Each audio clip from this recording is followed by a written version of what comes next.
Outing, airport எப்பவுமே நமக்கு fast track தான். ரூபாய் 50 டிஸ்கவுண்ட் ஆக பெறுங்கள். Hotstar Specials உப்பு புளி காரம் குடும்ப கலாட்டா வெப் சீரிஸ் மே 30 முதல் Disney Plus Hotstarல். Feel the nature. Ilai Beach Meadows on Kadalur by Tiranam Homes.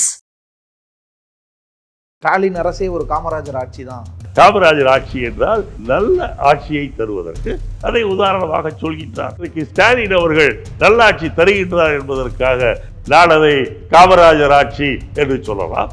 Dravida Munnetra கழகத்தை சார்ந்தவர்கள் திராவிட மாடல் ஆட்சி என்று சொல்லலாம். ஆனால் கண்டிப்பாக யாரும் மோடி மாடல் ஆட்சி என்று சொல்ல மாட்டார். இந்த இடத்துல தான் மாற்ற அண்ணாமலை வந்து நிற்கிறாரு. அந்த காலத்தில் சர்க்கஸ் நடந்துட்டு இருக்கும்போது திடீர்னு ஒரு கோமாளி வந்துட்டு உள்ள போயிடுவான். அது மாதிரி இப்போ இந்த 2-3 வருஷத்துக்கு இருந்தாலும் கோமாளி ஆட்டம்.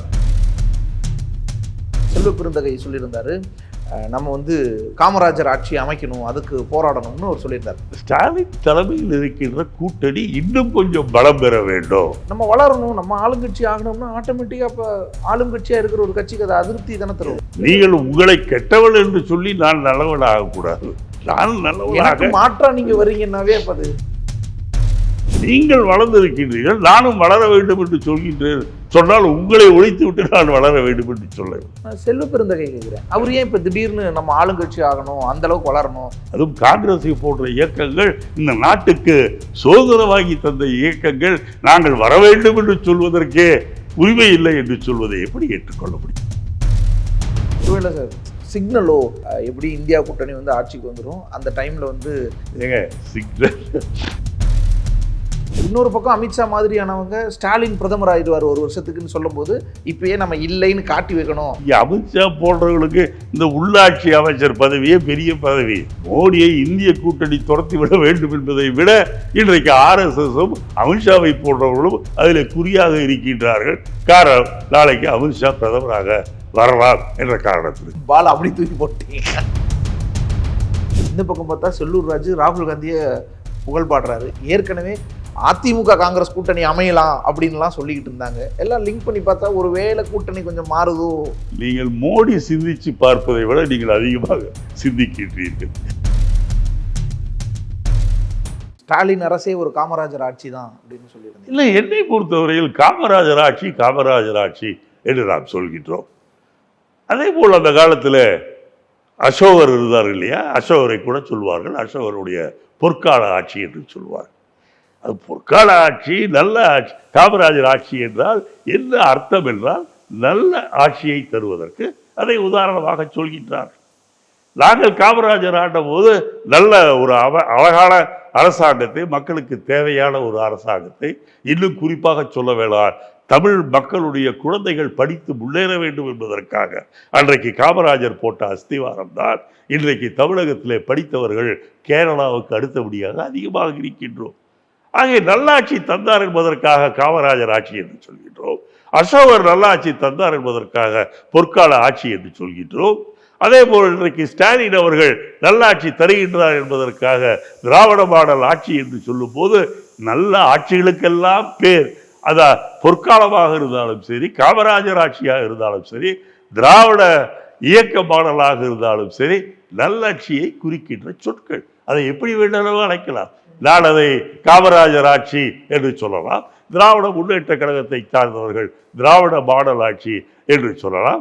ஆனால் கண்டிப்பாக யாரும் மோடி மாடல் ஆட்சி என்று சொல்ல மாட்டார்கள். தமிழ்நாட்டில் இப்போ நல்லாட்சி நடக்கிறதா தான் பார்க்க கண்டிப்பாக இருக்கலாம். நீங்கள் எப்போதும் இருக்கக்கூடிய சில சங்கடங்கள் இருக்கத்தான் தெரியும். விலைவாசி உயர்ந்து விட்டது என்று சொல்வார்கள். விலைவாசி உயர்ந்து விட்டது என்பது தமிழ்நாட்டிற்கு மட்டுமல்ல, இந்தியா முழுவதும் உயர்ந்திருக்கின்றது. ஆனால் பெண்களுக்கு எவ்வளவு நல்ல காரியங்களை செய்திருக்கின்றார்கள் என்பதை பாருங்கள். காலையிலேயே மாணவர்களுக்கு அந்த காலை உணவு திட்டத்தை கொண்டு வந்ததை இந்தியாவில் இருக்கின்ற மாநிலங்கள் மட்டுமல்ல, அந்நிய நாடான கனடாவிலேயே அந்த திட்டத்தை அமுல்படுத்திவிட்டு நாங்கள் இந்தியாவில் இருக்கின்ற தமிழகத்தை பார்த்து இதை செய்திருக்கின்றோம், எங்களுக்கு மிகவும் வரவேற்பு இருக்கின்றது என்று கன்னட அரசாங்கமே சொல்லக்கூடிய நிலையில் அவர் செய்திருக்கின்றார். இன்னுடைய நான் உங்களுக்கு யாருக்கு வேண்டுமானால் நான் சவால் விடுகின்றேன். பதவி ஏற்று கிட்டத்தட்ட 3 ஆண்டுகள் ஆகின்றன. இந்த 3 ஆண்டுகளில் நீங்கள் எவ்வளவு நாள் ஸ்டாலின் அவர்கள் ஓய்வு எடுத்திருக்கின்றார் என்று சொல்லுங்கள். சமீபத்தில் கொடைக்கானல் போனால் 1 வாரம் என்று சொன்னால் 4 நாட்களிலே வந்து விட்டார். ஆக 24 மணி நேரம் உழைக்கின்ற ஒரு மனிதராக ஸ்டாலின் அவர்கள் இருக்கின்றார்கள். நல்ல காரியங்களை செய்து கொண்டிருக்கின்றார்கள். ஆட்சிக்கு வந்த உடனே உள்ளாட்சி தேர்தலிலே மிகப்பெரிய வெற்றியை நாங்கள் பெற்றோம். இப்போ சென்ற பாராளுமன்ற தேர்தலிலும் நாங்கள் பெரிய வெற்றியை பெற்றோம். எம்எல்ஏ சட்டமன்ற தேர்தலிலும் நாங்கள் பெரிய வெற்றியை பெற்றோம். இதை எல்லாத்தையும் வேற மிகப்பெரிய வெற்றியாக நாங்கள் இந்த பாராளுமன்ற தேர்தலில் ஸ்டாலின் தலைமையில் மிகப்பெரிய வெற்றியை நாங்கள் பெறுவோம். 100க்கு 100 பெறுவோம். ஆனா சார் சட்டம் ஒழுங்கு பிரச்சனை இருக்கு, லாக்அப் டெத்ஸ் இருக்கு. நீங்கள் லாக்அப் டெத்ஸ் சட்டம் ஒழுங்குன்றது இன்று நேற்று ஏற்பட்டதல்ல. அந்த காலத்தில் இருந்து நீங்கள் அந்த காலத்திலே நீங்கள் வீரபாண்டிய கட்டபொம்மன் படம் பார்த்தீர்களா என்று எனக்கு தெரியவில்லை. நீங்கள் பிறதற்கு கூட மாட்டீர்கள் எனக்கு தெரியும். அந்த ராஜா கதையெல்லாம் பார்த்தீங்கன்னா ராஜாக்களை பற்றி சொல்லும்போது அவங்க இரவில் ஊர் முழுவதும் ஊர்வலம் வருவார்கள். எதற்காக ஊர்வலம் வருகின்றார்கள்? நாட்டிலே கொலை கொள்ளை திருட்டு நடக்கக்கூடாது என்று. ஆக அது இருந்த காரணத்தால் எதனால் ஊர்வலம் வருகின்றார்கள். ஆகவே சட்ட ஒழுங்கு பிரச்சனை என்பது மனிதன் என்றைக்கு தோன்றினாலோ அன்றையிலிருந்து இன்று வரைக்கும் இருக்கத்தான் செய்யும். அதை நாம் கட்டுக்குள் வைக்க வேண்டும். அதை கண்டிப்பாக இந்த அரசு நன்றாக செய்து கொண்டிருக்கின்றது. நாம் இல்லை என்று சொல்ல முடியாது. நீங்கள் ஒரேடியாக போதை அரசு என்று சொல்கின்றீர்கள். போதை தருகின்ற அந்த மருந்துகளை கொண்டு வருகின்ற இடம் எது என்று சொன்னால் குஜராத். ஒன்று வெளிநாட்டிலே இருந்து வருகின்றது கப்பல் மூலமாக அதானியினுடைய கண்ட்ரோலில். அதானி கீழே இருக்கின்ற துறைமுகத்தில் அவைகள் இறக்கப்படுகின்றன, நாடு முழுவதும் விநியோகிக்கப்படுகின்றன. அது மட்டுமல்ல, குஜராத்தில் கிட்டத்தட்ட 9 இந்த போதைப் பொருட்கள் தயாரிக்கக்கூடிய தொழிற்சாலைகளே அங்கே இருக்கின்றன. ஆகவே குஜராத்தில் இருக்கின்றவர், குஜராத்தை சார்ந்த பிரதமராக இருக்கின்ற மோடி அவர்கள் குஜராத்தில் அதை தடை செய்தால் இங்கே போதைப் பொருட்கள் போவதற்கு வழி கிடையாது. கஞ்சா நீங்கள் சொல்வது நான் ஏற்றுக்கொள்கின்றேன். கஞ்சா என்பது ஒரு விளைகின்ற செடி. அது ஆண்டாண்டு காலமாக பல நூற்றாண்டு காலமாக இந்தியாவிலே இருக்கின்றது. அதை முடிந்தவரை குறிப்பாக நம்ம ஊரை எடுத்துக்கிட்டிங்கன்னா நம்ம தேனி பக்கம் அந்த பக்கம்லாம் அது கஞ்சா செடி விளையுதுன்னு சொல்கிறாங்க. அது நீங்கள் பார்த்தீங்கன்னா அந்த ஏரியா 4000, 5000, 6000 ஏக்கரா பரப்புள்ள ஏரியாக்கள், சாலைகள் கிடையாது. ஆகவே நீங்கள் முழுவதுமாக ஒழிக்க வேண்டும் என்று சொல்வது அந்த இடங்களுக்கு போவதற்கே கொஞ்சம் கஷ்டம். இருந்தாலும் தமிழக போலீஸார் திறமையாக முடிந்தவரை கஞ்சாவை கையகப்படுத்தி அவற்றை அழித்து வருகின்றார்கள். அதை விளைக்கின்றவர்களும் அதை விநியோகிக்கின்றவர்களுக்கும் வியாபாரம் செய்கின்றவர்களுக்கும் தண்டனை நம்முடைய வழக்காடு மன்றங்களில் கொடுக்கப்படுகின்றது. ஆகவே கஞ்சா என்பது ஒழிக்கப்பட்டு விடும். முழுமையாக முடியுமா என்று சொன்னால் என்னை பொறுத்தவரையில் சாத்தியம் கிடையாது. ஆனால் மக்களை பாதிக்காத அளவிற்காக அதை செய்ய வேண்டும். இதை வச்சு ஆட்சியை மதிப்பிடக்கூடாது. இதையெல்லாம் வச்சு அவன் தொடர்ந்து இருக்கின்ற விஷயங்கள் நீங்கள் அதாவது நான் தான் சொன்னேன். நீங்கள் சொல்கிற விஷயங்கள்லாம் ஆதி காலத்திலிருந்து இன்றைக்கி இருக்கு. சேர சோழ பாண்டியன் அவனுடைய பொற்காலாட்சி, இவருடைய பொற்காலாட்சி, அந்த இமயமலையில் யாரோ 2 பேர் மேலே கல்லை வச்சு கொண்டு வந்த சேரனின் ஆட்சி என்றெல்லாம் நாம் புகழ் பாடிக்கொண்டிருக்கின்றோம். நீங்கள் புறத்தில் புளியத்தோளத்தில் தமிழச்சி அப்படின்லாம் அவங்கெல்லாம் இருந்த காலத்திலே இந்த கொலை கொள்ளை திருடு இருந்து இருக்கின்றது. அதை நாம் மட்டப்படுத்த வேண்டும் சார். ஆனால் இப்போ நீங்கள் காமராஜர் ஆட்சி தான் நடக்குது, ஸ்டாலினின் ஆட்சி அப்படின்னு சொல்லும் பொழுது அதற்கு முன்பு தான் செல்வ பெருந்தகை சொல்லியிருந்தார், நம்ம காமராஜர் ஆட்சி அமைக்கணும், அதுக்கு போராடணும்னு அவர் சொல்லியிருந்தார். அப்போ அவர் அப்படி சொன்னதுக்கு EVKS இளங்கோவன் இல்லை இருக்கிறதே காமராஜர் ஆட்சி தான் சொல்கிறாரோ? செல்வ பெருந்தகை அவர் டேட்டு முன்னாள் என்று சொல்லி இருக்கின்றார். காமராஜர் ஆட்சி தான் என்பதை நான் ஒத்துக்கிறேன் என்று சொல்லுகின்றார். அவர் சொல்வது ஸ்டாலின் பற்றி அவர் தவறாக எதுவும் சொல்லவே.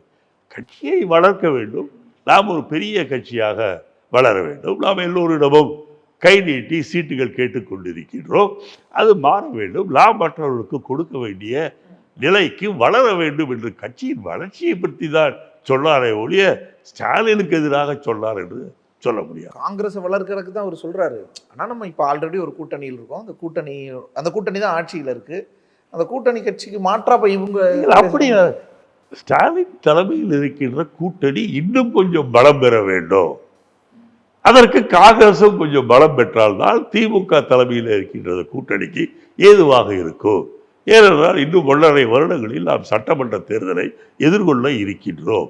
ஆகவே கட்சியை வளர்க்க வேண்டும் என்று சொல்வதற்கு அவர் இருக்கின்ற ஊழியர்களை உற்சாகப்படுத்துவதற்காக சொன்னதாக தான் அதன் அர்த்தமே ஒழிய ஏதோ நான் அவருக்கு முன்னால் நான் பேசினேன், ஆகவே எனக்கு எதிராகவோ இல்லை ஸ்டாலினுக்கு எதிராகவோ சொன்னதாக நம்ம எடுத்துக்கொள்ளக்கூடாது. ஓகே. ஆனால் அதான் சார், கட்சி இப்போ வளர்த்து ஆளுங்கட்சி ஆக்கணும்னு எந்த கட்சியுமே ஆசைப்படும், அதிகாரத்துக்கு வரணும் தான். நம்ம 50-60 வருஷமாக இன்னும் ஆட்சியை கைப்பற்ற முடியாமல் இருக்கிறோம். அதற்கு முன்பு செல்வாக்கு பெற்ற கட்சியாக தமிழ்நாட்டிலையும் இருந்து, ஆனால் இப்போ கூட்டணியோடு இருக்க வேண்டிய ஒரு சூழல்.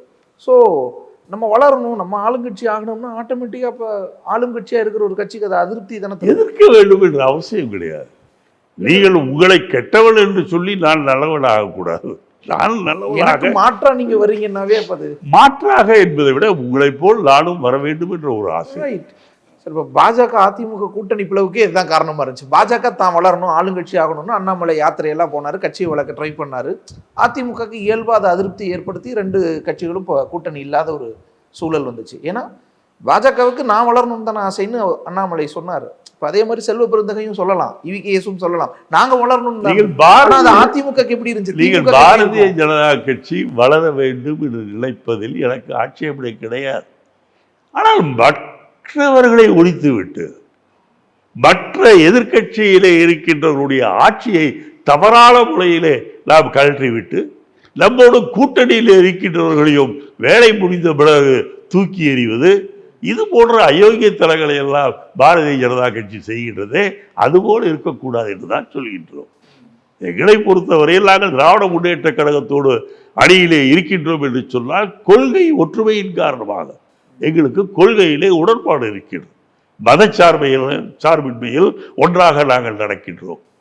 எங்களை பொறுத்தவரையில் ஜனநாயகம் காக்கப்பட வேண்டும், பாராளுமன்ற ஜனநாயகம் இருக்க வேண்டும் என்பதற்காக நாங்களும் குரல் கொடுக்கின்றோம். திராவிட முன்னேற்ற கழகமும் குரல் கொடுக்கின்றது.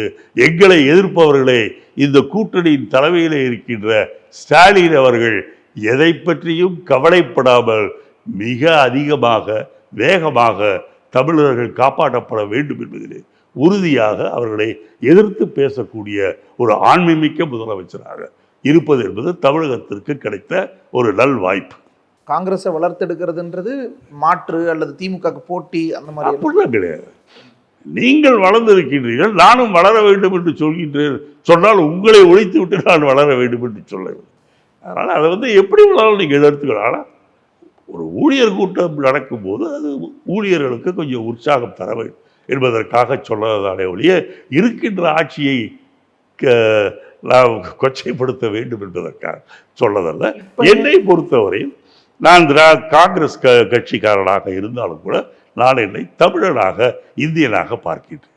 இன்றைக்கு தமிழகத்தை காக்கக்கூடிய மிகப்பெரிய நாளே எதிர்பார்க்காத அளவிற்கு ஒரு உன்னதமான தலைவர் என்று சொன்னால் அது ஸ்டாலின் தான். அவரை பொறுத்தவரையில் எதை பற்றியும் கவலைப்படாமல் நேற்று மோடி சொன்னதற்கு உடனே பதில் சொல்லவர், அவர் மொழியிலேயே பதில் சொல்லவர் ஸ்டாலின் அவர்கள் தான். மற்ற எந்த மாநிலத்திலும் இவ்வளவு தைரியமாக பேசக்கூடியவர்கள், இவ்வளவு மக்கள் மீது, மொழி மீது, கலாச்சாரத்தின் மீது அன்பு வைத்த முதலமைச்சர்கள் இவரை தவிர யாரும் கிடையாது. Okay sir. ஆனா இப்ப ஏன் திடீர்னு இப்ப ஏன் இந்த பேச்சுக்கள்? நம்ம கட்சியை வளர்க்கணும், ஆளுங்கட்சி ஆகணும், மற்ற கட்சிகளுக்கு கொடுக்கிற அளவுக்கு வளரணும். ஒரு நல்லாட்சி தருகின்றவர், ஒரு நல்ல முதலமைச்சர், இந்த தேர்தலில் கடுமையாக உழைத்தவர். அவர் மட்டும் உழைக்கவில்லை, அவருடைய குடும்பமே உழைத்தது. கனிமொழி அவர்கள் தேர்தலில் நின்றாலும் கூட தமிழகத்தை சுற்றி சுற்றி வந்தார். உதயநிதி அவருடைய மகன் அவர்கள் ஒரு நாளைக்கு 10 கூட்டம் என்று கிட்டத்தட்ட 30 நாட்கள் தமிழகத்தை சுற்றி சுற்றி வந்திருக்கின்றார். ஆக இவ்வளவு கடுமையாக உழைத்துக் கொண்டிருப்பவர் ஏனென்றால் இனிமேல் என்ன அவருக்கு பதவி? முதலமைச்சர். அடுத்த முறை பிரதமராக வேண்டுமென்றால் நிச்சயமாக அவரால் ஆக முடியும். ஆனால் இவ்வளவு பெரிய பதவியை வந்துவிட்டு இனிமேலும் ஒரு பதவி வரும் என்பதற்காக சொல்கின்றார். இல்லை, தமிழகம் காப்பாற்றப்பட வேண்டும், தமிழர்களுடைய பண்பாடு, கலாச்சாரம், தமிழ் மொழி காப்பாற்றப்பட வேண்டும் என்பதற்காகத்தான் இவ்வளவு உழைத்துக் கொண்டிருக்கின்றார். அவர் எவ்வளவு பெரிய மனிதனாக இருந்தாலும் தமிழகத்தை நீ எதிர்ப்பை என்று சொன்னால் நானும் உன்னை எதிர்ப்பேன் என்று சொல்ல. செல்வ பெருந்தகை கேட்கிறேன், அவர் ஏன் இப்ப திடீர்னு நம்ம ஆளுங்கட்சி ஆகணும், அந்த அளவுக்கு வளரணும், மீண்டும் கட்சி மற்றவர்களுக்கு கொடுக்கக்கூடிய அளவுக்கு கொண்டு வரணும்னு சொல்றது ஏன் திடீர்னு இப்ப ஏன்? இல்ல, அவர் சொல்றது காரணம் என்னன்னா அழகிரியை மாற்றி விட்டு புதிய புதிதாக இவர் வந்திருக்கின்றார். ஆகவே அவர் இன்றைக்கு எல்லோரையும் சந்திக்க போகும்போது உற்சாகம் ஊட்ட வேண்டும் என்று சொல்வதற்காகத்தான் இந்த வார்த்தைகளை சொல்லி சார். ஆனா தேர்தல் நடந்துட்டு இருக்கு, இன்னும் ரிசல்ட் வரல. இந்த தமிழகத்தை முடிந்தவரை தேர்தல் முடிஞ்சிருச்சு. எஸ், ஆனா நேஷனல் லெவல்ல இன்னும் இருக்கு, இன்னும் தேர்தல் முடிவுகள் வரல. அப்படி இருக்கும்போது இல்ல நல்ல இணக்கமான கூட்டணிக்குள்ள தூக்கி போடுற மாதிரி ஆயிடுச்சு. நீங்கள் புரிந்து கொள்கின்ற விதத்தில் இருக்கின்றது. நான் ஒரு மாதிரி புரிந்து கொள்கின்றேன், நீங்கள் ஒரு மாதிரி புரிந்து கொள்கின்றீர்கள். என்னை பொறுத்தவரையில் இருக்கின்ற ஊழியர்களுக்கு உற்சாகத்தை தர வேண்டும் என்ற அவர் ஸ்டாலினை பற்றியோ திராவிட முன்னேற்ற கழகத்தை பற்றியோ அல்லது எங்கள் கூட்டணியிலே இருக்கின்ற மதிமுகவை பற்றியோ கம்யூனிஸ்ட் கட்சிகளையோ பற்றியோ ஒரு வார்த்தை தவறாக சொல்லவில்லையே. நாம் வளர வேண்டும், நாம் வளர வேண்டும். நீங்கள் எல்லா கட்சிக்கும் என்ன ஆசை? எல்லா கட்சி ஏன் நம்முடைய சீமா அவருக்கு என்ன ஆசை? ஆட்சியை பிடிக்க வேண்டும். இன்னொருத்தர் இருக்கார பொன்குமார் என்பவர், அவருக்கும் ஆட்சியை பிடிக்க வேண்டும். ஏன் சரத்குமாருக்கு ஆட்சியை பிடிக்க வேண்டும் என்றுதானே கட்சியை நடத்தினார். முடியலன்னு பாரதிய ஜனதா கிட்ட என்னமோ பேசி இப்போ அங்கே போய் சேர்த்துட்டார். ஆக கட்சி ஆரம்பிக்கின்றவர்கள் ஏன் நம்ம மன்சூர் அலிக்கா அவர் ஒரு கட்சியை ஆரம்பித்தார் எதற்கு? வீட்டில் சமையல் செய்வதற்கா? ஆட்சியை பிடிப்பதற்கா? இப்போ அவர் சேர்ந்துட்டாரு, அது வேற விஷயம். சொல்றேன், ஒவ்வொருவரும் கட்சி ஆரம்பிக்கும் போது எல்லோருக்கும் ஆசை இருக்கு. அதுவும் காங்கிரஸை போன்ற இயக்கங்கள், இந்த நாட்டுக்கு சுதந்திரம் வாங்கி தந்த இயக்கங்கள், நாங்கள் வர வேண்டும் என்று சொல்வதற்கே உரிமை இல்லை என்று சொல்வதை எப்படி ஏற்றுக்கொள்ள முடியும்? Yes, correct sir. ஆனா அந்த காலம் தான் இந்த டைம்ல ஏன் இதை பேசுறாரு அப்படி? அந்த ஒரு இதுதான் என்னை பொறுத்தவரையில் வந்திருக்கின்ற தோழர்களுக்கு என்னென்றால் கட்சி கடந்த காலங்களில் சில வருடங்களாக தமிழகத்திலே மிகவும் மோசமான நிலையில் இருக்கிறது. நான் ஒத்துக்கொள்கின்றேன். எங்களுடைய பூத் லெவல் கமிட்டிகள் கூட பல இடத்துல இல்லாமல் போய்விட்டது.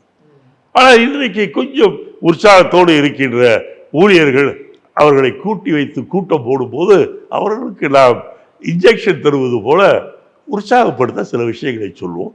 சொல்லும்போது ஒவ்வொருவரும் அதை வேறு பல கருத்திலே எடுத்துக்கொள்வார்கள். என்னை பொறுத்தவரையில் ஊழியர்களுக்கு உற்சாகப்படுத்துவதற்காக சொல்லப்பட்ட வார்த்தைகளை தவிர யாருக்கும் எதிரானது அல்ல. ஒருவேளை சார் ஒரு சிக்னலோ எப்படி இந்தியா கூட்டணி ஆட்சிக்கு வந்துடும் அந்த டைம்ல ஏங்க சிக்னல், அதான் நீங்க இன்னொன்று புரிஞ்சு கொள்ள வேண்டும். அதாவது கொள்கையிலே எங்களிடம் ஒற்றுமை இருக்கின்றது. நாளைக்கு மத்திய அமைச்சர் வரும். மதவெறி என்பது கூடாது என்பதிலே நாங்கள் கருத்தொற்றுமை உள்ளவர்களாக இருக்கின்றோம். ஸ்டாலின் அவர்கள் தமிழகத்தின் இந்திய கூட்டணியின் தலைமையாக இருக்கும்போது மன்னிக்க வேண்டும், தமிழகத்தில் தலைமையேற்றிருக்கும் போது ராகுல் காந்தி இந்திய அளவிலே தலைமையேற்றிருக்கின்றார். நீங்கள் அரசியலுக்கு அப்பாற்பட்டு கோவை கூட்டத்திற்கு ராகுல் காந்தி பாதுகாப்பு அதிகாரிகளோடு பாதுகாப்பு வாகனங்களோடு வரும்போது நடுவழியிலே காரை நிறுத்தி ஒரு இனிப்பு விற்கின்ற கூடத்திற்கு சென்று இனிப்புகளை வாங்கி கொண்டு திருப்பியும் செவரை என்ற கதவு இதாக ஏறி கொடுத்து அவர் அதை ஒரு உள்ளத்தில் இருக்கிற வாஞ்சையோடு ஒரு பாசத்தோடு ஸ்டாலின் அவர்களுக்கு கொடுத்து 2 பேரும் கட்டிப்பிடித்துக் கொள்கின்றார்கள் என்றால் இது எவ்வளவு பெரிய ஒரு ஒன்றுபட்ட உள்ளங்களின் அவ்வளவு நட்பா தான் இருக்காங்க உள்ளங்களின் காட்சி என்பதை நீங்கள் புரிந்து கொள்ள வேண்டும். ஆனா இன்னொரு பக்கம் அமித்ஷா மாதிரியானவங்க ஸ்டாலின் பிரதமர் ஆயிடுவார் 1 வருஷத்துக்குன்னு சொல்லும் போது இப்பயே நம்ம இல்லைன்னு காட்டி வைக்கணும் அப்படிங்கிறது இப்படி பேசி இல்ல அமித்ஷா போன்றவர்களுக்கு இந்த உள்ளாட்சி அமைச்சர் பதவியே பெரிய பதவி. இப்ப அவங்களுக்கு எல்லாம் எப்படியோ மோடியை இந்திய கூட்டணி துரத்தி விட வேண்டும் என்பதை விட இன்றைக்கு RSSம் அமித்ஷாவை போன்றவர்களும் அதில் குறியாக இருக்கின்றார்கள். காரணம் நாளைக்கு அமித்ஷா பிரதமராக வரலாம் என்ற காரணத்திற்காக. பால் அப்படி தூக்கி போட்டீங்க. ஏன் சார் 75 வயசு கெஜ்ரிவால் சொல்ல உள்ளதானே தெரியும். அப்புறம் பார்த்தா பழைய இன்டர்வியூலேயே அவர் சொல்லியிருக்காரு, எடுத்து காமிச்சாங்க. இன்னொன்று செல்லூர் ராஜு நேற்று அவர் ஒரு ட்வீட் ஒன்று போட்டிருந்தாரு. நான் ரசித்து வியந்த தலைவர் ராகுல் காந்தின்னு ராகுல் காந்தியோட ஒரு வீடியோவை போட்டிருக்காரு. அது உண்மையான ஒரு கேட்கும்போது, ஏன்னா ஒருவேளை அட்மின் செஞ்சுட்டாருன்னு கூட சொல்லலாம்னு கேட்கும்போது அட்மின்லாம் இல்லை, நான் தான். செல்லூர் ராஜு நான் மதுரையில் ஜெயலலிதா ஆட்சியில் ஜாமீன் வாங்கிட்டு அங்கே தான் இருக்கணும்ட்டாங்க. நான் இப்போ அங்கே தான் இருந்த ஹோட்டலில் தங்கியிருந்தேன். ஒரு 15-20 நாள் டெய்லி போய் போலீஸ் ஸ்டேஷனில் கையெழுத்து போட்டு அரசியல் காரணங்களுக்காக கையெழுத்து போட்டு வந்தேன். அப்போ செல்லூர் ராஜு இந்த பொம்பளைகளெல்லாம் அனுப்பிச்சு என்னை டிஸ்டர்ப் பண்ணல, நான் இருக்கிற ஹோட்டலுக்கு அனுப்பிச்சிட்டேன். அப்புறம் வந்த பொம்பளைங்க வந்தாங்க, சத்தம் போட்டாங்க. அப்புறம் நம்ம ஆளுங்களை அடித்து வருத்தி போயிட்டாங்க. அப்புறம் கேட்டதுக்கு அவர் சொல்லுறா, இல்லை அவர் இளங்கோவனை பார்க்கணும்னு சொன்னாங்க, அதனால இந்த பொம்பளை. செல்வராஜை பொறுத்தவரையில் ஒரு குழந்தைத்தனமான ஒரு மனிதர். அவர் தானே இந்த இது சொல்லவர், இந்த டேமில் தண்ணி அவருக்கு ஒரு விஞ்ஞான ரீதியாக எண்ணுகின்ற எண்ணமும் இருக்கின்றது. குழந்தை ரொம்ப அவர் சொல்கிறதெல்லாம் நம்ம சாதாரணமாக எடுத்துக்கூடாது. இல்லை சார், ராகுலை பெருமையாக தான் போட்டிருந்தாரு. அதுதான் சொல்கிறேங்க, பெருமையாக தான் சொல்லியிருக்காருங்க. நான் இல்லை என்று சொல்லவில்லையே. சாதாரணமாக எடுத்துக்கூடாது. இப்போ தர்மாக்கள் போட்டான்னு சொன்னால் அதிலே கிண்டல் கேலிலாம் வராமல் இருந்துச்சுன்னு வைங்க, அவர் அதில் வெற்றி கூட அடைஞ்சிருக்கலாம். அவரை பொறுத்தவரையில் ஒரு குழந்தை மனதுக்கு சொந்தக்காரர், மனதில் நினைத்ததை சொல்லக்கூடியவர். இன்றைக்கு ராகுலுடைய பேச்சு, ராகுலுடைய நடவடிக்கைகளை பார்த்து அதன்பால் ஈர்க்கப்பட்டு இன்றைக்கு எதை பற்றியும் கவலைப்படாமல் ஒரு மனதில் பட்டதை இன்றைக்கு வெளிப்படையாக சொல்லி இருக்கின்றார். அதான் ஒருவேளை அதிமுக காங்கிரஸ் கொஞ்சம் நெருங்குதோ, ஏன்னா ஏற்கனவே கூட்டணி சமயங்கள்லேயே அதிமுகவோட போயிடுவாங்களோன்னு ஒன்று இருந்துச்சு. இப்போ இவரும் இப்படி போடுறாரு. ஒரு நாளைக்கு 26 தேர்தலுக்கு எது வேணாலும் நாங்கள் உங்களுக்கு ஏற்கனவே சொல்லியிருக்கேன், நாங்களும் திமுகவும் கூட்டணி அமைச்சிருப்பது என்பது எண்ணிக்கையின் அடிப்படையிலோ கொள்கை அடிப்படையில். அதிமுகவும் அதே கொள்கை தான். இல்லை, அதே கொள்கையாக இருந்தாலும் எங்களுக்கு சில விஷயங்களில் அவர்கள் ஒத்துப்போவதில்லை. ஏனென்றால் பல வருஷங்களாக அவர்கள் பிஜேபியை தோளிலே தூக்கி வைத்து கொண்டு ஆடியவர்கள் எங்களை பொறுத்தவரையில். ஸோ அதனால தான் சார் கனெக்ஷன். இப்போ செல்வ பெருந்தகை இப்படி சொல்கிறாரு, நம்மளே ஏன் வரக்கூடாது, வளரணும் அப்படின்னு சொல்கிறாரு. இந்த பக்கம் பார்த்தா செல்லூர் ராஜு ராகுல் காந்தியை புகழ் பாடுறாரு. ஏற்கனவே அதிமுக காங்கிரஸ் கூட்டணி அமையலாம் அப்படின்லாம் சொல்லிக்கிட்டு இருந்தாங்க. எல்லாம் லிங்க் பண்ணி பார்த்தா ஒரு வேளை கூட்டணி கொஞ்சம் மாறுதோ. நீங்கள் மோடி சிந்திச்சு பார்ப்பதை விட நீங்கள் அதிகமாக சிந்திக்கின்றீர்கள். தேவையற்ற சிந்தனைகள். ஏனென்றால் மோடி இருந்தால்தான் சட்டையை கிழிச்சுக்கிட்டாதான் வரப்போறதில்லை. அதனால் அவர் என்னதான் அதை அப்படி பண்ணலாம் இப்படி பண்ணலாம், அந்த ஒரிசா பாண்டியனை நம்ம இதுக்கு கேவலப்படுத்தலாம், அப்படி இப்படி என்னதான் நினைச்சாலும் ஒன்றும் நடக்க போகலை. ஒரிசாவில் மீண்டும் நவீன் பட்நாயக் தான் முதலமைச்சராக வரப்போகின்றார். ஏனென்றால் அவர் அந்த மாநிலத்தை நன்றாக வைத்திருக்கின்றார். அது மட்டுமல்ல, அவருடைய அப்பா காலத்தில் பிஜி பட்நாயக் அவரே நல்ல ஒரு முதலமைச்சராக இருக்கின்றார். 2வது உலகப் போரிலே பங்கு எடுத்து கொண்டவர், நேருவின் தீவிர நேருவுக்கு மிகவும் நெருக்கமாக இருந்தவர், மிகப்பெரிய தலைவராக இருந்தவர். அந்த வழியிலே வந்த இவர் கிட்டத்தட்ட 25 ஆண்டு காலம், இல்லை 2 மாசமோ 3 மாசமோ வந்தால் 25 ஆண்டு காலம் முதலமைச்சராக இருந்திருக்கின்றவர். மக்களுக்கு எது தேவையோ அதை கொடுத்து கொண்டிருக்கின்றார். ஒரிசா என்பது ஒரு காலத்திலே பின்தங்கிய மாநிலமாக இருந்தது. இன்று முன்னேறி வரும் மாநிலங்களில் முன்னோடியாக இருப்பது ஒரிசா. ஸோ மோடியின் கணக்கும் நடக்காது, இந்த விஷயங்களும் நடக்காது. எந்த விஷயங்கள் தமிழ்நாட்டில் நடக்கிற இந்த எதிர்பார்ப்பு. நீங்கள் எனக்கு ஏடிஎம்கேக்காரங்களை பிடிக்காதெல்லாம் ஒன்றும் கிடையாது. அவங்க ஒரு மாதிரி அடிமைகளாக இருந்து பழக்கப்பட்டவர்களா ஆயிட்டாங்க பாவம். இப்போ எடப்பாடி பாவம் இது என்னமோ செய்யணுன்றாரு, அது எடுபடுறதில்லை. நீங்கள் மக்களிடம் போய் சில விஷயங்கள் சேர்ந்தாக வேண்டும் என்று சொன்னால் மக்களுடைய உள்ளத்திற்குள் நீங்கள் பூந்து செல்ல வேண்டும், மக்களை நீங்கள் அட்ராக்ட் செய்ய வேண்டும். அந்த திறமை அதிமுகவில் யாருக்கு இருக்கின்றது எனக்கு தெரியவில்லை. எம்ஜிஆருக்கு இருந்தது, பிறகு ஜெயலலிதாவுக்கு இருந்தது. இந்த இடத்துல தான் மாற்றா அண்ணாமலை நிற்கிறாரு. நாங்கள் பாஜகவை கொண்டு வரோம், திமுகவுக்கு மாற்றா நாங்கள் வளர்ந்து. நீங்கள் அண்ணாமலையை விட்டுருங்க. நீங்கள் சர்க்கஸில் பார்த்தீங்கன்னா நீங்கள் பார்த்துருக்க மாட்டேங்கிட்டு தான் சர்க்கஸ் நடக்கிறது இல்லை. அந்த காலத்தில் சர்க்கஸ் நடந்துட்டு இருக்கும்போது திடீர்னு ஒரு கோமாளி உள்ளே போயிடுவான். அது மாதிரி இப்போ இந்த 2-3 வருஷத்துக்கு இருந்தாலும் கோமாளி ஆட்டம் உள்ளே வந்திருக்காரு. 4ஆம் தேதிக்கு பிறகு இவர் காணாமல் போய்விடுவார் என்று சொல்வதை விட இவர் துரத்தி அடிக்கப்படுவார் அவருடைய கட்சியினால். சார், கருத்து கணிப்புலாம் 6-7 தொகுதி தமிழ்நாட்டிலேயே பாஜக ஜெயிச்சிரும், அண்ணாமலையெல்லாம் ஜெயிச்சிருவார். கருத்து கணிப்பு தப்புங்க. கருத்து கணிப்பை பொறுத்தவரையில் பாஜக கண்டிப்பாக இந்த எல்லா இடங்களிலும் போட்டியிட்ட இடங்களில் வெற்றி பெறும். ஆனால் அதற்கு இன்னும் ஒரு 200 வருடங்கள் ஆக வேண்டும். 200 சார்? 26ல் ஆட்சி அமைப்போம்னு வேலை செஞ்சுட்டு இருக்காங்க. ஆட்சி அமைக்கவே எல்லாம் கனவு காண்றாங்க சார். 4 மணிக்கு வர கனவு எப்படின்னு உங்களுக்கு தெரியாது மாதிரி கனவு காண்பதற்கு எல்லோருக்கும் உரிமை இருக்கும், இல்லை என்று சொல்லவில்லை. ஸோ அப்போ 26லையும் காங்கிரஸ் திமுக கூட்டணி இப்படியே தொடரும். கண்டிப்பாக. நீங்கள் நாட்டில் ஜனநாயக சக்திகள் காப்பாற்றப்பட வேண்டும் என்று சொன்னால் இதுபோல் எண்ணம் கொண்ட எங்களை போன்ற எண்ணம் கொண்ட கட்சிகள் ஒன்றாக இருக்க வேண்டும் என்பது நாட்டு நலனுக்கு உகந்தது. நன்றி சார், உங்களுடைய நினைவுக்கு நீங்க பகிர்ந்து. ஃபேமிலி அவுட்டிங் ஏர்போர்ட் எப்பவுமே நமக்கு ஃபாஸ்ட் ட்ராக் தான். ரூபாய் 50 டிஸ்கவுண்ட் ஆக பெறுங்கள். ஹாட்ஸ்டார் ஸ்பெஷல்ஸ் உப்பு புளி காரம் குடும்ப கலாட்டா வெப் சீரிஸ் மே 30 முதல் டிஸ்னி பிளஸ் ஹாட்ஸ்டாரில். Feel the nature. Ilay Beach Meadows on Kadalur by Taranam Homes.